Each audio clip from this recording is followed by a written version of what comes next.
evening, Pioneer fans, and welcome in to episode 5 of the Pioneer Coaches Show. It's Thursday, October 8th, and today I'm joined by the head boxing coach of the Glenville State Pioneers, Duane Chapman. Coach Chapman, thanks for joining us. Glad to be here, glad to be here. So let's get right into it. Every time somebody comes to Glenville State, whether it be a recruit, somebody interviewing for a job, and we're showing off the facility, and we take them into the speed and agility / boxing room, and they say, "Whoa, you guys have boxing?" And it's really the forefront of a lot of questions. Talk a little bit about that, about what boxing means to Glenville State, and just and so on. Well, I think it's really cool we have boxing. I mean, it makes us a unique sport. Not a lot of colleges have it, especially they don't have it under athletics. They'll have clubs, and we're underneath athletics. We've been competing in Golden Gloves now 3 years in a row. Well, last year it was canceled due to COVID. We went to national championships. We swept Virginia's state championships a couple years ago. So we're getting a following. And I think that boxing has kind of been a resurgence right now on ESPN and Golden Boy Productions, and we're just seeing so much more boxing out there. And I think people are ingrained in it and they're recognizing more. From the tough mans and the rough and rowdies, now you're seeing more collegiate boxing, which is a little higher level. It leads to some pros. We had some alumni here. Francois Scarborough's graduated, and now he's getting ready to move on to his pro career. That'll reflect on us, how well we've done with him. We have some other, Zach Gilmore's looking to go pro here in a year or so. So I think it helps us in that aspect of a college to see that you've got boxing as a premier sport in athletics, and that's good for us. Talk a little bit about, because it's going to be different from most of our sports, just kind of the recruiting aspect of boxing, from your perspective, and how you get those boxers and get that connection to get them, all about the Pioneer gene. COVID has really hurt us recruitment this year because we recruit more in the spring. We recruit at matches. We recruit at tournaments. We make friends with coaches and gyms, and then we try to go visit. We were shut down. Right. I mean, so there was nothing we could do. So recruitment this year is hard. We had a couple fine young men coming in from Pittsburgh. COVID took families' jobs and things, so they couldn't come. A young man from Ireland who should be here in the spring, Aaron O'Connor. I'm really excited to see him. He's won a lot of European tournaments. Get him a part of the pugilistic pioneers here fighting their way forward. But it's hard. You don't go to a high school and say, "Hey, does anybody want to box?" Right. They're like, "Oh." You get people that say they would like to box for the first time, and I do take those. Right. We take walk-ons and give them the self-esteem to box and give them the skill set. And we've had a few of them who have done that. Jacob Pethel had never boxed in his life. He's fought WVU now. We have Alex Pondexter, who's never fought. He's getting ready to have his first match. So we get a lot of that going on that's good for the program. But then we have seasoned boxers coming in like Anthony or Moose, who's come in. They come with a record almost at open. We'll get them open and have them compete in the Golden Gloves. So the squad is somewhat from beginning to advanced. I mean, when Francois left here, he at that point had over 50 fights. Right. Talk a little bit. You hit a little bit about COVID-19. Now you guys are a little bit different from NCAA, the NCAA aspect of it, but talk about kind of just how you've been able to keep your boxers engaged, because like we said, usually you guys have already had a fight under your belt. Yeah. We're looking at having some type of event here in the fall. So talk a little bit about kind of how COVID has kind of affected that, but how you kept those guys. Hey, we've got to move forward. When we get into the boxing ring, let's look at that date and plan for that. Well, it's easier to do with a boxer because they already want to fight. Right. So telling them to keep running, keep swimming, keep jumping rope, keep shadow boxing, keep working on those skill sets. They're already doing that. Boxing is a lifestyle. It's not just a sport in that matter. It's a lifestyle. You got to continue to do it. Stay on weight. A lot like wrestling that we now have here at Glenville State College. I'm excited to see. So that's not been as hard. What has been hard is to get ready and then have to take a step back because West Virginia wasn't ready or Ohio wasn't ready. And then you wait, and now you've got to get them built back up again. Whoop. We got another. Got to back up again. That's been an issue. We're going to try to have a West Virginia test bout here October the 24th to get back to boxing in West Virginia, which is very important. We have to have that event. We're going to host it. It'll be sparring. There'll be no crowds. It is to get the referees back into refereeing the sport of boxing. It's to get the judges back into scoring the sport of boxing, and it's to get the boxers and the coaches back and working in and out of the ring. We have to wear masks, shields. We have to spray the ring after every bout.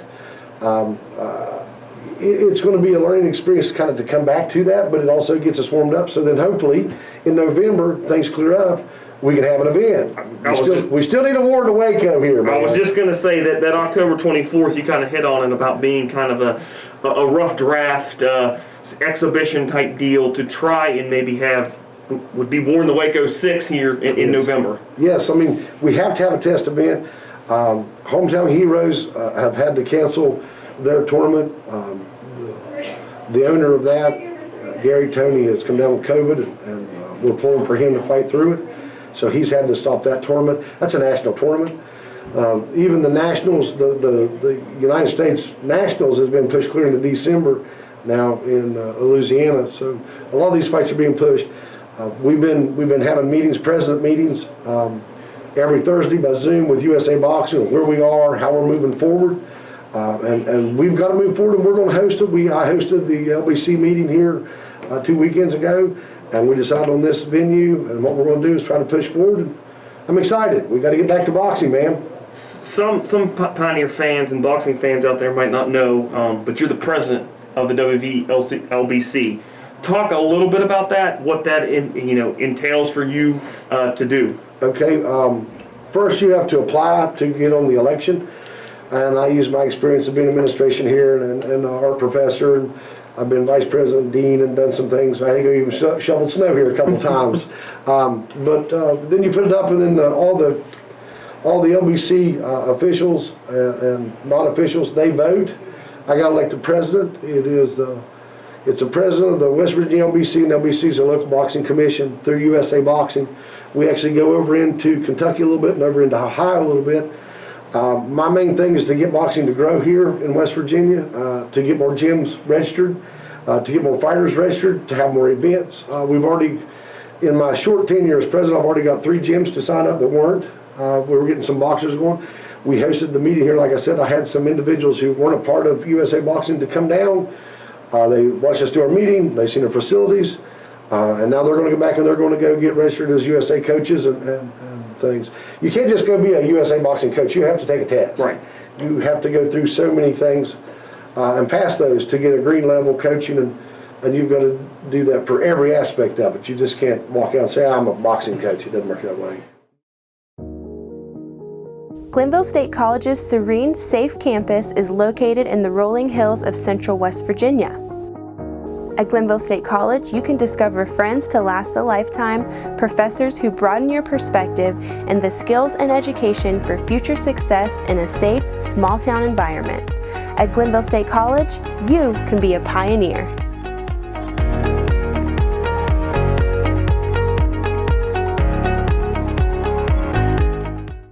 With being the president of the WVLBC, how much does that help recruiting? Well, it helps me try to get gyms to get to join the USA Boxing League. So in that aspect, it's holistic in that I can help West Virginia Boxing, which then I can look at those coaches and go, listen, you got these young men and women who want to come box and go to college. I'm your guy. Come on over. So it kind of closes the loop on it, so to speak. This fall, spring, whenever you guys get back in the ring, you're going to have to replace 2 young men who have been very, very, not just in the boxing ring, but also outside, very respected and talented young men in Frank Scarborough and Zach Gillenwater. Talk a little bit about, replacing those 2 guys, and just, not going to have that, like you said, Frank had over 50 bouts under his belt by the time he left, so he is so used to that, and that's something that those young boxers, especially like you said, maybe a walk-on who may be preparing for his first fight, that can kind of help him and smooth that transition into that. Well, Anthony Eden and Ty Russ have stepped up. They're taking some leadership roles in that aspect. I was having one of my young recruits from Pittsburgh was going to, but it hasn't worked out, and hopefully we get him here. I think Aaron O'Connor will be interesting from Ireland to come in and have that perspective and provide some leadership, who's won some major tournaments in Europe. And I'm still recruiting some. I've got some other young men ready to step up. Zach is getting ready to graduate. He's been doing online classes. I'd like to see him come back and finish here next semester, but he's got to do what's best for him, and graduating is our job number one. I mean, I want to see these young men and women graduate. But it's hard to replace that experience and that leadership, both in sparring, in being a gym rat and working hard and understanding what that is, and you lead by example. And Frank and Zach both were in the gym every day working hard. Now I've got Ty Russ, we call him Moose, and we got Anthony Eaton. They're taking that role, and they're in there. I've got Jaheim Byers. He's joined in. He's really applying himself. Jacob Pether wants to fight against somebody who can't stand. I got Jacob Price, who is in the reserve, who hasn't got his fight yet, and he's thirsty for that fight in a year once he's ready to do that. So in a way you miss them, but it opens the doors for somebody else to take the leadership roles. And I'll look for that in my recruitment too, looking for those next leaders. We would like to be able to have a squad of 20, with all of them over 10 fights and be open fighters, but the reality of it is we have to get a lot of people that are going to learn to box while they're at Global State. You kind of hit on one name there who had an exceptional Pioneer debut last year at War in the Waco 5 in Ty Rush Jr. Big, strong kid. That's why we call him Moose, baby. He won. He beat Jeremy Savage from TKO Boxing in that with a second round victory at War in the Waco 5. Talk a little bit about Russ and kind of the progressions he's made to where he's at now. Well, first I've got to get a shout out to his father. His father's trained him. He's got him on that jab. He knows how to use the jab. He knows it's key to a fight. All I'm doing now is trying to get him to have a little bit more inside fighting. He's got a devastating straight and some uppercuts. I want to see him start to use that. I'd like to see him double up on the body. His movement is getting better. We're doing a lot of feet workouts on ladder, jumping rope, and running stairs. And we got to get his feet a little bit better so he can pivot and move. Get his defense to where he's staying in the pocket more and banging the body. He's got unbelievable power. He's a slick boxer. And that's where we are, just tuning him up. But his father's done a wonderful job preparing him. And now it's my job to fine tune some of that up and to give him some other things to think about. Anthony's the same way. Anthony come in, and you've yet to see him fight, and he's one of the slickest boxers I've ever had or even seen. He's so smooth. We need to get him to where he stays in the pocket a little bit more. USA Boxing judges on aggression. You can't fight on the back foot and win a fight. You've got to be in the box and ready to bang a little bit. Control the fight. So that's what we're working on right now. We'd like to be a little bit more of an aggressive squad. Take the fight to our opponents. Okay. Now we got the boxing out of the way. This last part of the segment's really for the Pioneer fans to get to know Coach Chapman. So, if there was one sport that you could see yourself being another head coach of, what would it be and why? Motorcycle racing. I kind of figured. I mean, if anybody knows you, I kind of figured that was. We need to go racing. Listen, I love my motorcycles. I have 3 or 4 of them. My son rides. We go to the races, Moto America. I don't miss a Moto GP race. 2 wheels is for getting there fast, baby. Yeah. This one will tie in to you being an art professor. Favorite subject in school and why? Well, art, of course. I hope it was going to be art. So. And it's funny because when I was in school, I was a painter. I was pretty good at ceramics, but I always wanted to be a painter. I went and got my MFA in painting and stuff. But now it's back. I'm doing more ceramics. I used to get tired of studying art history, and now I'm the professor of art history, and it's my favorite classes. So it's kind of funny when you're young and like this, and when you're older, more mature, now you see where it's at. Okay, so let's say it's you're home one evening and there's no Moto G on, there's no boxing on. You've got to decide between the NFL, the NBA, or Major League I Baseball? don't want to talk about the NBA. My Celtics lost last night, so that's enough said there. So I'm going to say you're probably going to be watching the NBA. Listen, so.